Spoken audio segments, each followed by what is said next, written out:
मान लीजिए अफ्रीका में हजारों साल से सोया ज्वालामुखी अचानक जाग उठे और आसमान में काला धुआं छा जाए, राख की मोटी चादर आसमान को ढक ले और हवा की सैर करते हुए लाल सागर पार कर अरब प्रायद्वीप लांघे, फिर अरब सागर के ऊपर से गुजरते हुए उत्तर पश्चिमी भारत तक पहुंच जाए। ये कोई साइंस फिक्शन बेस्ड फिल्म का सीन नहीं है, बल्कि सच्ची घटना है। दरअसल इथियोपिया का हेली गुब्बी ज्वालामुखी में 12,000 साल बाद पहली बार विस्फोट हुआ है। विस्फोट इतना जोरदार था कि राख और सल्फर डाइऑक्साइड का एक मोटा गुब्बार लगभग 14 किलोमीटर की ऊंचाई तक आसमान में उठता दिखाई दिया। इस ज्वालामुखी की राख लाल सागर पार करते हुए यमन और ओमान के बाद भारत के आसमान पर भी छा गई। राजस्थान, गुजरात, उत्तर पश्चिमी महाराष्ट्र, दिल्ली और पंजाब पहुंची।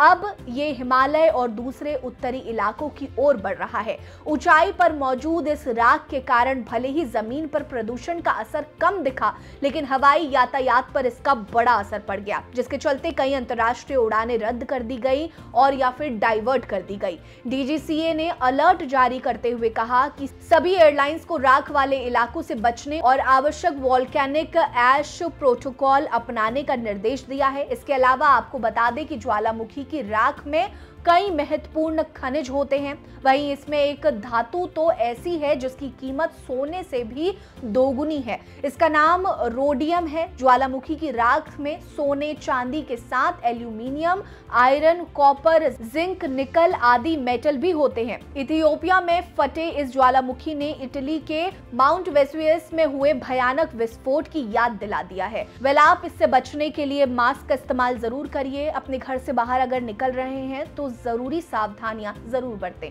हमारे साथ बने रहिए। नमस्कार।